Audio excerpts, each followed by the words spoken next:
not. Maybe it is. All right, so I was reading in Daniel chapter 6, I believe it is. Let me just see this, and I'll share it with you, okay? Daniel chapter 6, verses 3 on. And you know, what's happening right now in our political environment is that there is so much criticism, and it's so obvious. Every time I watch a press conference with Sarah Huckabee Sanders, the media is like relentless, trying to figure out a way to bring down the president of the United States. It's it's like 90+% negative. They're always trying to find that I gotcha thing that he said, some policy, something that he did in the past. I mean, it's just relentless, and you can hear this in the response that Sarah Sanders always says, it's not that he said this or that he said that or he's pushing this or that. You guys haven't been listening. It's been made clear for a long time. This is the president's position. This is his stance. But check this out. Daniel soon proved himself more capable than all the other administrators and high officers. So, I'm going to check to see if this thing is actually recording. Anyway, so it's like President Trump, he's accomplished over 60% of what he said he would do on his campaign trail. Tax reform, he's working on building the wall, he's talking about boosting the economy, bringing jobs back into the country. And he's accomplished over 60% of it. It says here, Daniel soon proved himself more capable than all other administrators and high officers. President Trump's done more than all the other presidents in the past, including Reagan, certainly more than Obama. He's done more than Obama could accomplish even in 8 years. And yet here's Trump doing it in a few months, all within his first year of his term. And because of Daniel's great, and you might as well just say Trump, but because Daniel's great ability, the king made plans to place him over the entire empire. Then the other administrators and high officers began searching for some fault in the way Daniel was handling government affairs, but they couldn't find anything. Let me just scroll down to the bottom part here.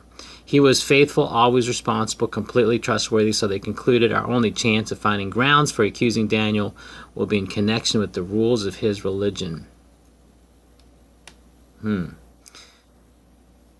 With the rules of his religion, you might as well say with his beliefs, whatever his position was, right?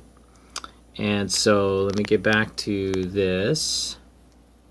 And I don't even know if I'm still recording. Okay, so this is such classic strategy.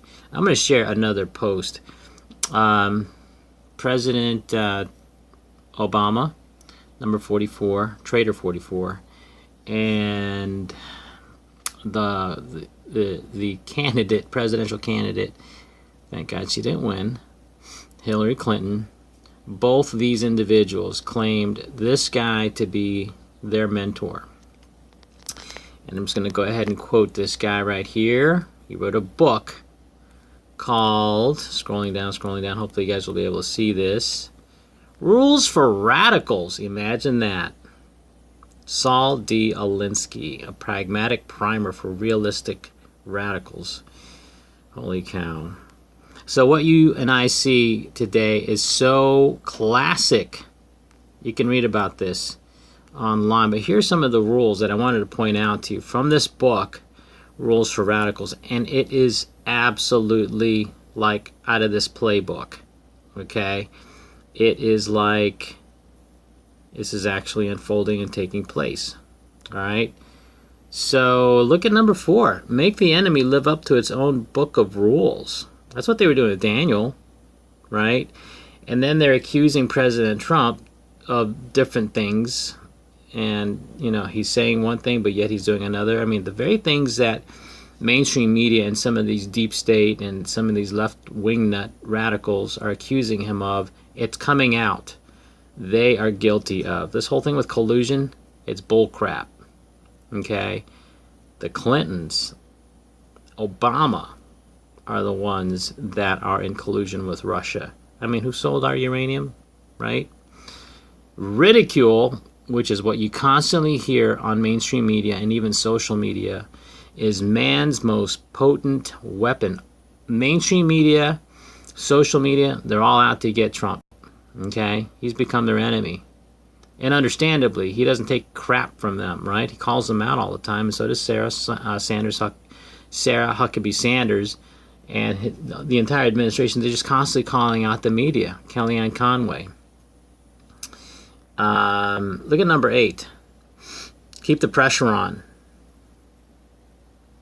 Look at number 10. The major premise for tactics is the development of operations that will remain a constant pressure upon the opposition. This whole smear campaign, with the PP Gate, right, and this dossier nonsense. Look at number 11.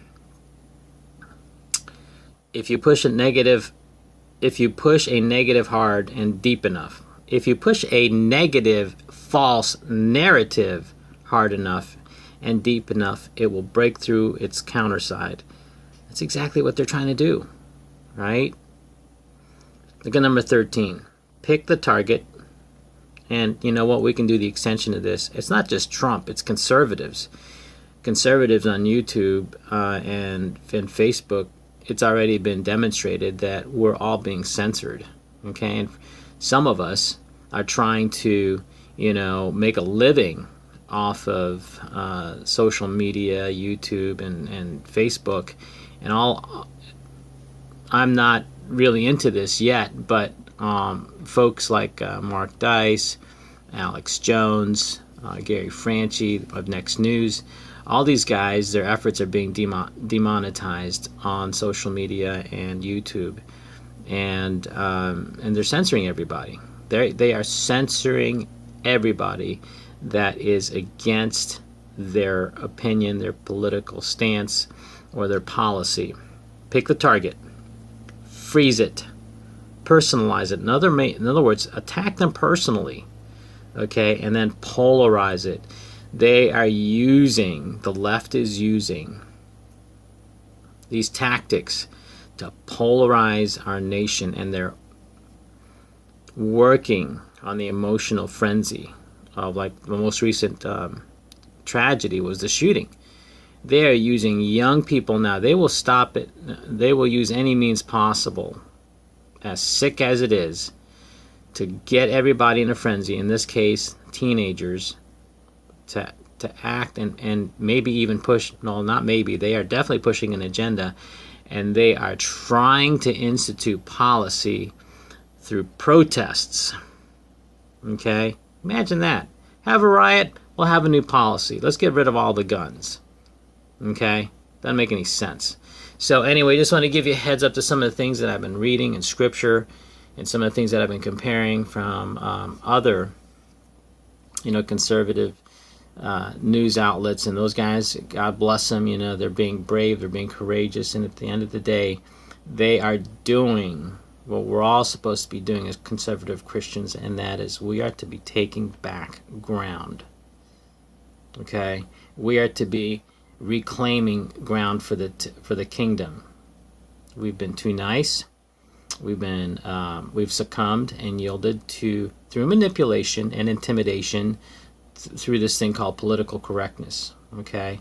We have not. Everybody else is saying their opinion. Everybody else is cramming and jamming their opinions, their radical liberal mindset and opinions down our throats. Well, we just kind of like, we're too nice. We're not going to engage politically. We're not supposed to, separation of church and state, which is not in the Constitution, by the way.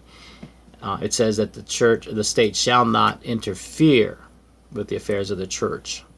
Back in the day, all throughout biblical history, it was the church, it was religious leaders, it was the prophets would come alongside government, that would come alongside the kings, and the kings would seek the guidance of the prophets, okay, and judges and so forth, godly judges, appointed judges, and therefore create, shape culture that way, and the king could then rule. Anyway, I know this is a lot to toss at you. Hopefully all of this has come out in recording, and we'll see what happens with this.